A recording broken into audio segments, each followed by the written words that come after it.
ನಂದಿ ಬಸವೇಶ್ವರ ಅಂತ ನೀನು ಈ ಬಡವರನ್ನು ಕಾಪಾಡುವ ತಂದೆ ನೀನಪ್ಪ.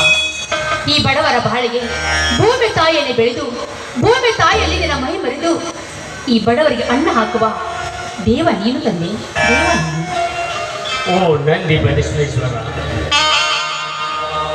ಈ ಬಸವ ಜಯಂತಿ ಎಂದು ರೈತರು ನಿನ್ನನ್ನು ಆರತಿ ಮಾಡಿ ಹರ್ಷ ವ್ಯಕ್ತಪಡಿಸುತ್ತಾರೆ. ಈ ರೈತನೇ ರಾಷ್ಟ್ರದ ಸಂಪತ್ತೆಂದು ಬಿರುದು ಬರಬೇಕಾದರೆ ಅದು ನಿನ್ನಿಂದ ತಂದೆ.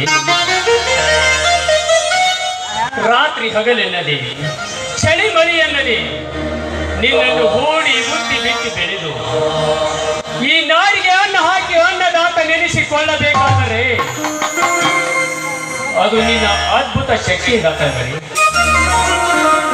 ಆದರೆ ನನಗಿರುವುದೊಂದೇ ಬಯಕೆ, ಈ ನೇಗಿಲ ಹಿಡಿದ ಕೈಗೆ ಶಕ್ತಿ ಕೊಡು. ಬಸವ ಎಂದು ಪೂಜಿಸುವವರಿಗೆ ಮುಕ್ತಿ ಕೊಡಪ್ಪ.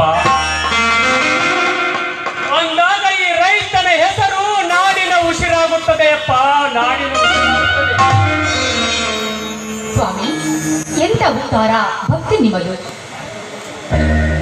ಹೌದು ಕವಿ, ಒಕ್ಕಲಿಗ ಒಕ್ಕದಿದ್ದರೆ ಬಿಕ್ಕುವುದು ಜಗವೆಲ್ಲ ಎಂಬ ನೀತಿ ನಿಯಮ ನಿನಗೆ ತಿಳಿದಿದೆ ಇಲ್ಲ. ಈ ರೈತನೊಬ್ಬ ಮೈಗವತನದಿಂದ ಸೋಮಾರಿಯಾಗಿ ನೇಗಿಲ ಹಿಡಿಯದೆ ಕಳ್ಳ ಸುಳ್ಳರ ಹಾದಿ ಹಿಡಿದರೆ ಈ ಜನರ ಅನ್ನದ ಪರಿಸ್ಥಿತಿ ಗೊತ್ತಾ?